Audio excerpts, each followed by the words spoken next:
What's up, everybody? Welcome to the Policy Plug, the space where we humanize the people who influence policy and bring the policy to the people. So listen, here at the Policy Plug, we focus a lot on policy making, policy, the way it impacts every bit and every day of life. But policy and politics actually go hand in hand. Who you elect into office matters.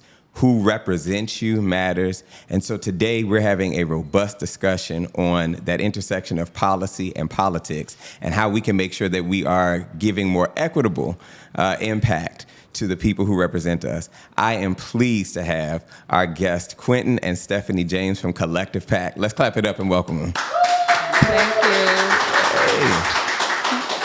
So listen, thank you for being on this show. With the Policy Plug, even though we focus heavily on policy, and that's nothing that's new to you all, I really vibe with how you all have taken a unapologetic approach to impacting the policy space by impacting the representation. And your commitment to not just any candidates, but Black candidates, building Black power, building that Black momentum. And so, just kind of tell us a little bit about who you are, because as long as I've known you, you both have, at least to me, seemed to be quite the power couple, let's say the Beyonce and Jay, right, of the political space, but also good partners in business, and just the way you complement each other. So, definitely, like I said, welcome and looking forward to this conversation. So just how did you get started in this space? Ladies first. Well, first, Breon, we are so happy to be here. Thank you for having us. And just for being great partners. So we've been on this road for a long time together. Yeah. And Quentin and I have been on this journey for a long time together as well. We just celebrated 10 years of marriage last year. Come on here. I know, yes. But by the grace. Right. Okay? But by the grace of the Lord and a little bit of wine. But no, we both grew up in NAACP. Okay. So Quentin was a state youth leader in South Carolina. He eventually was on a national board of directors. I used to be on the staff of NAACP, and so we met really through civil rights. And that is a common passion of ours, wanting to be engaged in the community and wanting to make it better for Black people. Like at our most foundation, I think it is really, what can we do to advance the lives of Black people? And so, like you said, we have the Collective PAC, which we started in 2016. We support Black progressive candidates. Okay. But also we have a consulting firm called Vested Strategies. And in that realm, we do a lot of issue-based consulting work with clients that, again, want to help advance and, progress our communities forward. So it's been a journey. It's not the easiest working with your spouse. Yeah. Right. Definitely not. But it's a great partnership, and I wouldn't trade it for the world. Yeah. And like one of the reasons that we started this work was because we were kind of, sitting at home doing our work, right, but like not engaged like in the day-to-day work of, being advocates. And so when we saw everything kind of go down in 2016, whether it was the, murder of Freddie Gray or what was going on with Mike Brown, we, really asked ourselves, like, what could we be doing to improve these conditions, right? We were shocked to learn that in Ferguson at the time, there had never been a Black mayor, right? There was a city council that was majority white at the time, right? In St. Louis County at the time had I believe a 28-year incumbent a DA, right? And so we looked at that and said, how can we organize our networks, our friends, our family, and start raising money to support candidates to run for these offices? Because what we know, right, is that if we want to change the laws, we got to change the lawmakers. And so that's been a huge kind of rallying cry behind our work for the past few years. Yeah, we're going to get back to that. If you want to change the laws, you need to change the lawmakers. But let's stop at where y'all hail from, because at least as long as I've known you, y'all rep Ohio hard. I do at least. Yeah. I do at least. I'm born and raised in the greater Cleveland area. Okay. So right outside of Cleveland, which is currently where we live. We really got together in D.C. Right. Quentin is from Malden, South Carolina, right outside of Greenville, South Carolina, upstate. Yes, exactly. But we've been in Cleveland now for a few years. To raise our children primarily. You know, Okay. my family is still there, and we can't do this work and travel and be gone the way we are without the support of family. And so that brought us to Cleveland. But we travel a lot. So I feel like.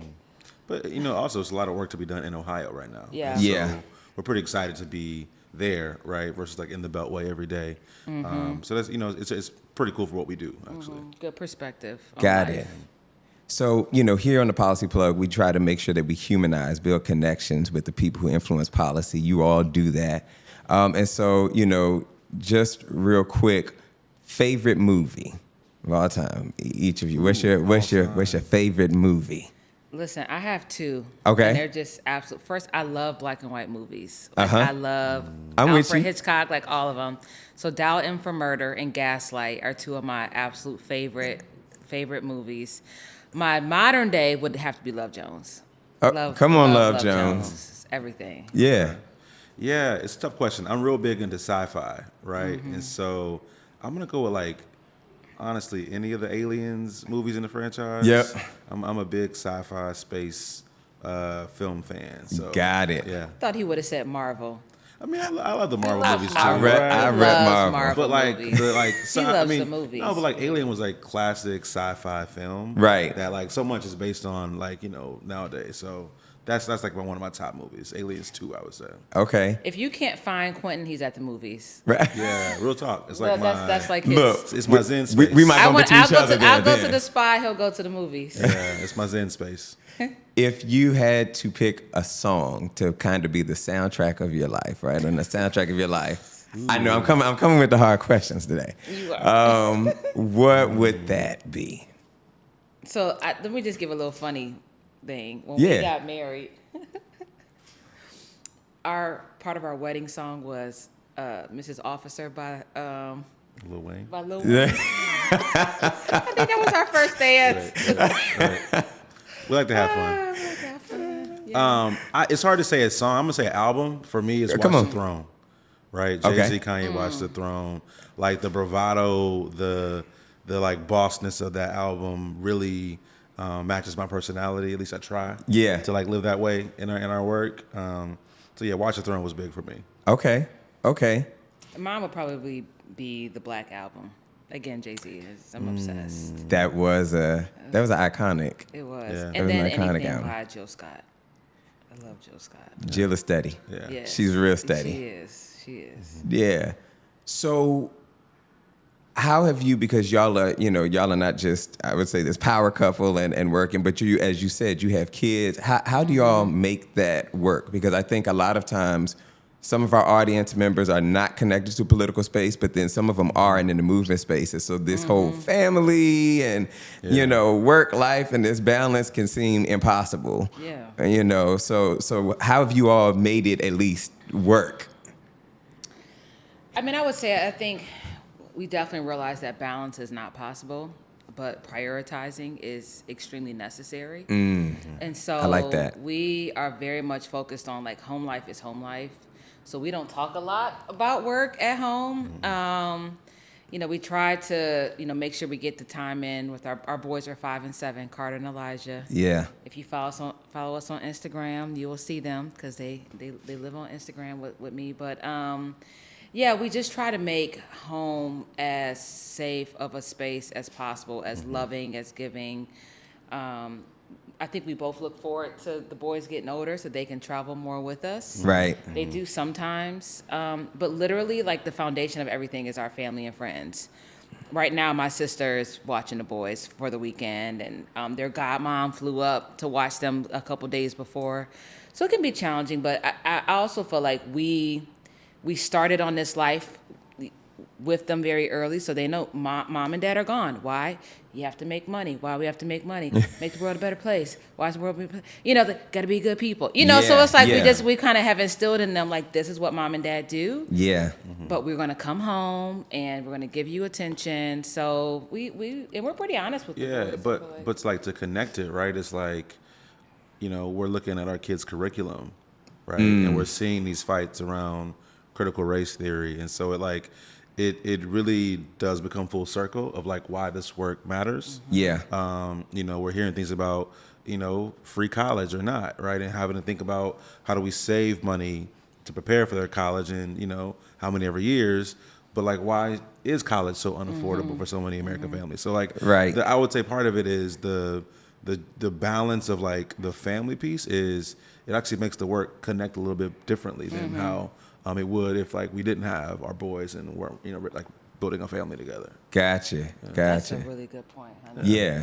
That is. 'Cause I remember something came out with school, and it was like, oh, this is the reality of like public education with your children having to make these decisions. Like because you can theorize, oh, do we do charter schools? Do we do public schools, private schools? What's best for your kid? But yeah, actually a lot of it is what's best for your kid, but also what's best for the community as well. And yeah. becoming parents just made issues so much realer. And relatable, to the work. Because again, we've done civil rights kind of organizing work a lot. It hits a lot different when you're a parent. Yeah. For sure.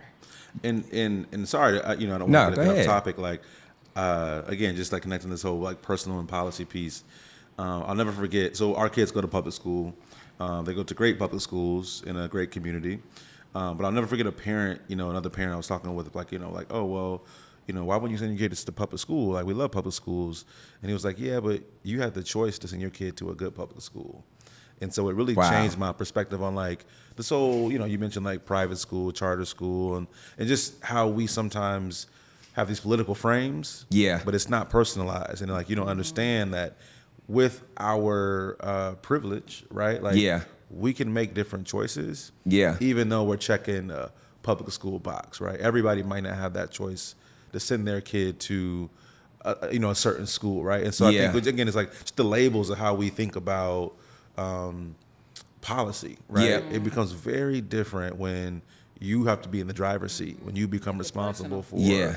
for your family, your children. Yeah, I think often of the fact we use the term broadly white privilege, but and that is a thing. It is Yeah. a whole real thing. Yeah. But I also think about the fact that privilege comes in different shapes and sizes. Like I got Absolutely. black privilege, Yeah, right? right. Absolutely. Access. And one thing that I've admired about you both is, when I look at and we have these conversations on privilege, it's not about feeling guilty about the fact that you have choice or the access, but what you do with it, right? Making sure that you are giving it to other people. And as long as I've known both of you, that has been y'all's motto. It don't seem like money sits long in your hands. It doesn't seem like opportunities and information sits long in your hands before you're putting, that privilege, right? That choice out and dynamic.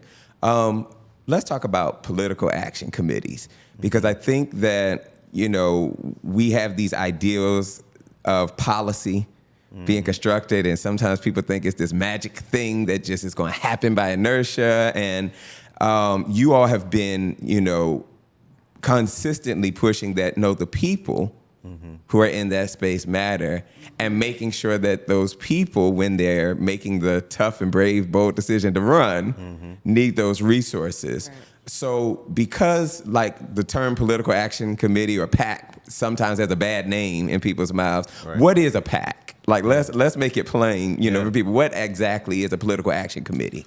Yeah, so a political action committee allows a group of individuals, I think it's like 3 or more, to do what we call bundling money. So put our money together to make contributions to candidates who may back a particular cause that we find important.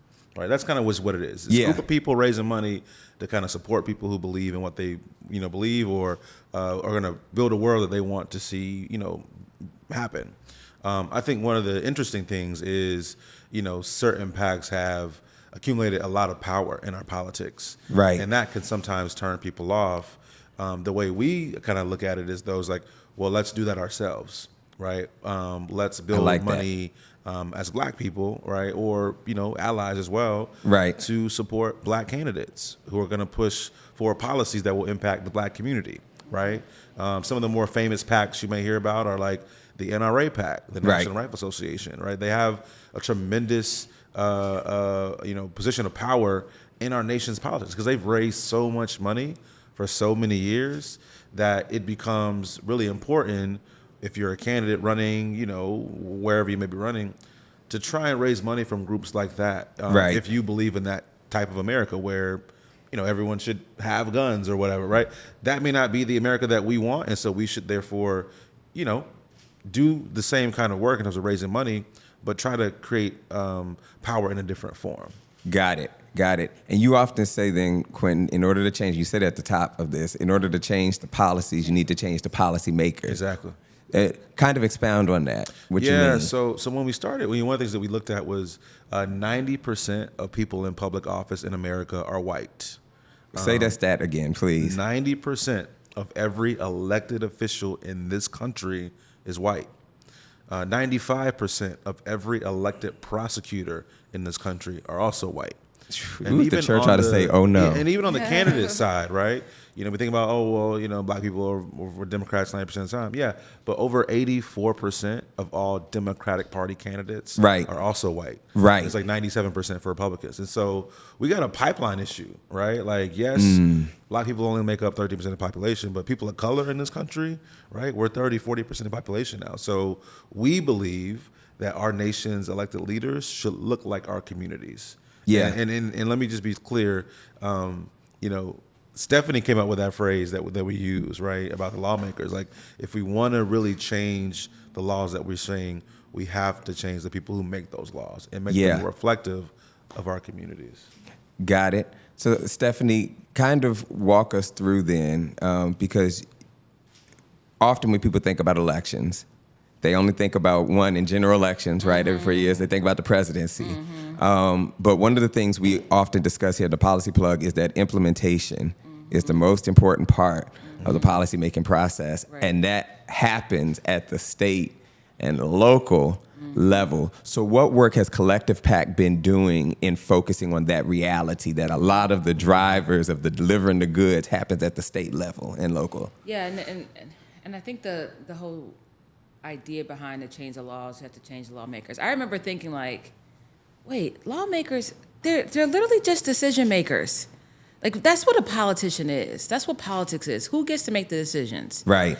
And if you think about it in your life, because so much of your life is impacted by policies, do you want that old white man who don't know your community to be the decision maker? Right. Nah, bruh. Like, Not I. not. And sometimes it works if that's the representation of your community, but we have seen just so much how that is not the reality. Like, this person is making a decision based off of not knowing who I am, who my community is, what our needs are and concerns are.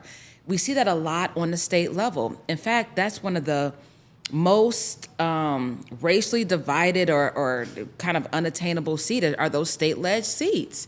We have a huge disparity of people of color in state legislatures. And so for us, we pride ourselves on being a PAC that supports local, state, and federal candidates. Okay, yeah. And our goal is to give checks that will help folks on the local and state level, especially win their races, be successful. We know that Black women are 3 times more likely to get less resources than a white woman or man counterpart running for the same position. And those, like you said, those are the people that you will see most in your communities, your city council members, your school board members, your state representative. You should be seeing them. Right. You should be talking to them, because the issues that matter most and the policies that get made are generally going to be made on a local and state level to influence how your life can be. Yeah, it was the artist Yellow Pain had this amazing song a few years ago. Yeah, kind of breaking down like who does what, because a lot of times we think, the president, right? Like that person is making all. Like, no, that's actually not true, right? Yeah. It's your local DA or your local, county commissioner or your local state rep, right? Like those are the folks who were making decisions about, our day-to-day lives, right? That's right. What our taxes are for our communities, which has an impact on our schools, or what the court costs are when you got to go to court to get, whatever issue handled, right? What the budget of the police is in our communities, which is going to determine, issues around public safety. So all those things happen on the local level. Right. And we got to make sure that we have more and more of us, right, stepping up to run for office in those places. Yeah, and real quick, shout out to Yellow Pain, because when I can remember seeing that video for the first time, and I was like, we remember Schoolhouse Rock. Yeah, exactly. I'm just Exactly, a bill, right? And I was like, exactly, okay. exactly. But this was the first time that I said he made it relatable Yeah. to not just every person, but to Black young Specifically. people. And Right. he was real direct. I was almost like, Yeah. what Senate or House office did he work for? What member of Congress? Yeah. The way he Right. was real Well, it's thorough. funny, at the time, his cousin, Desiree Timms, was running for Congress.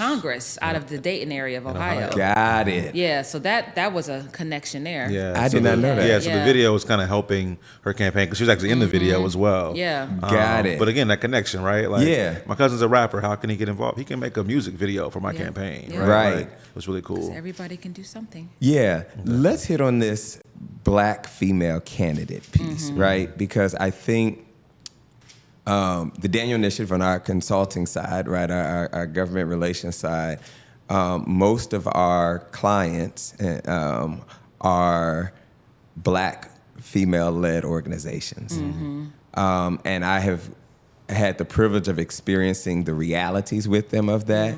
And sometimes I've had to grapple with how to best communicate then to others, whether it be funders, whether it be, other politicians, why they ought to bet on Black and bet on Black women. Right. And part of the communication that, I've somewhat landed on is if you invest in Black women, it works its way up to everybody and everybody Exactly. wins. How have you all been able to tackle the communication side, right? Like, how do you communicate to these folks on why they need to specifically invest? Because I fear that what we see is while Democrats hate Reaganomics, this whole trickle-down effect, it has unintentionally or unintentionally the same impact within the political structure that money Right. just somehow doesn't quite trickle right down Exactly. to these Black women. What has been you all's kind of pitch that you make to get people to invest and bet on Black? First of all, I have on my Black women shirt today. Ooh. Black women win elections, period. Okay. Come on, and that's a collective Yes, brand. yes, Y'all go get it. collectivepact.org to Okay. get yours today.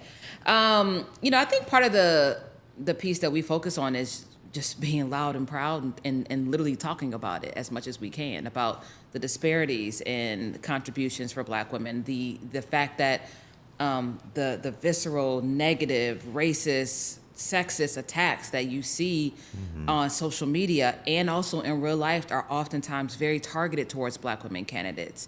Again, disproportionately than those who are running in similar seats. The pipeline of a Black woman being able to, get to the point where she can run on a statewide basis for, let's say, a federal or a state, position is extremely difficult because there is this idea that, a Black woman could not represent an entire state, for example. We saw Sherry Beasley running for U.S. Senate in North Carolina, came extremely close. And this is a woman who had already won statewide for the North Carolina Supreme Court That's right. twice. And But she was yet, the Chief Justice. Yep. But when it came time for her to run for Senate, it's like, oh, can Sherry win? She's already, but she has to get the investment early and often. And so for us, everywhere we go, every time we can, talk to the New York Times, LA Times, we are very loud in saying Black women must be supported early and often.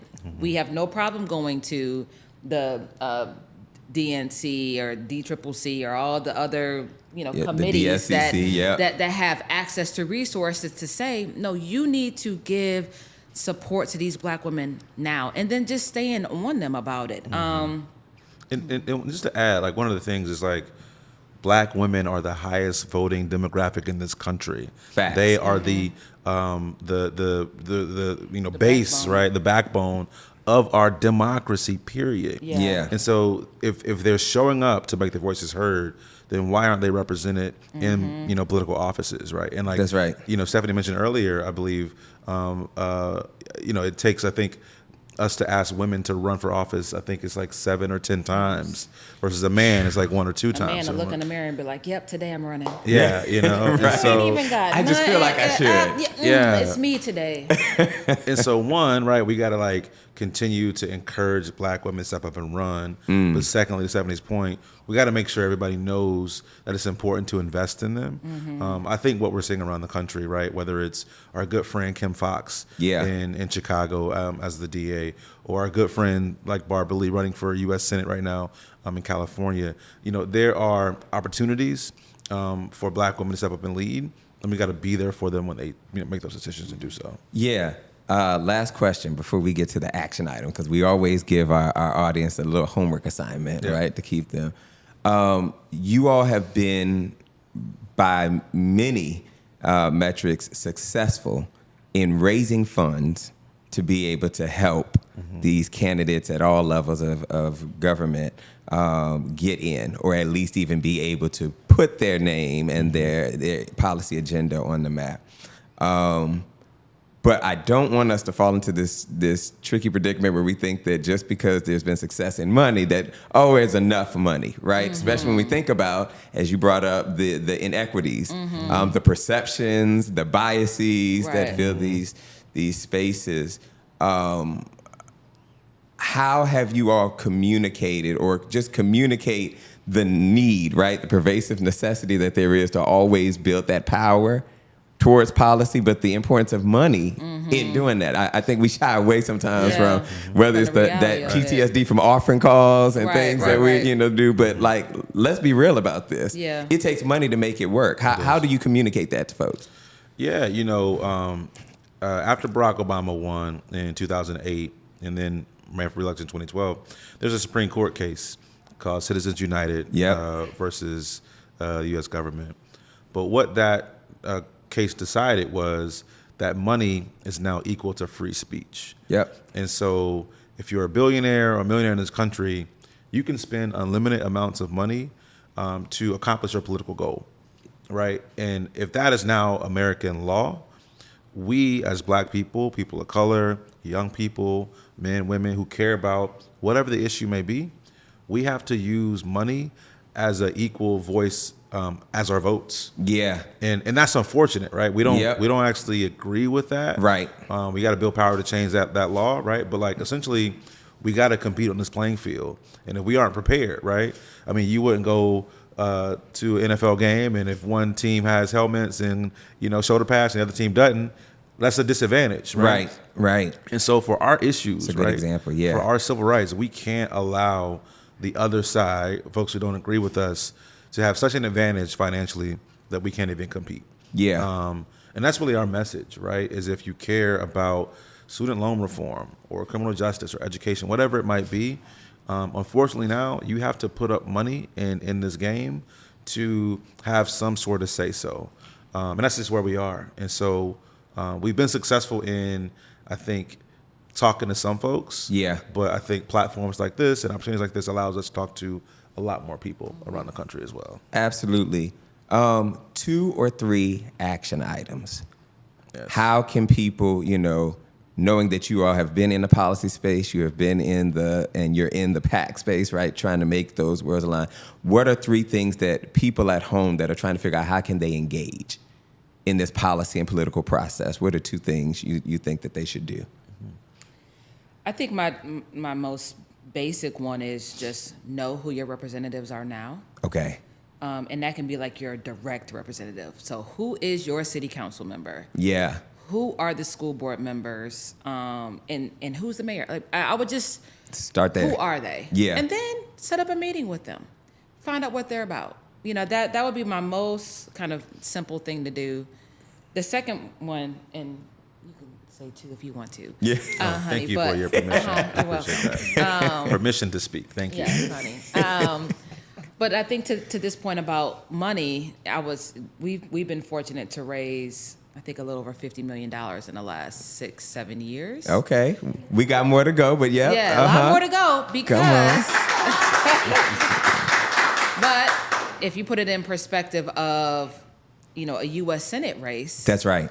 Val Demings, Sherry Beasley, Mandela Barnes, who all ran for the U.S. Senate, had to raise at least $50 million each. Right. For one race. For one race. Right. And how long was that race? Is usually about how many a year? A year and a half? Less than a year.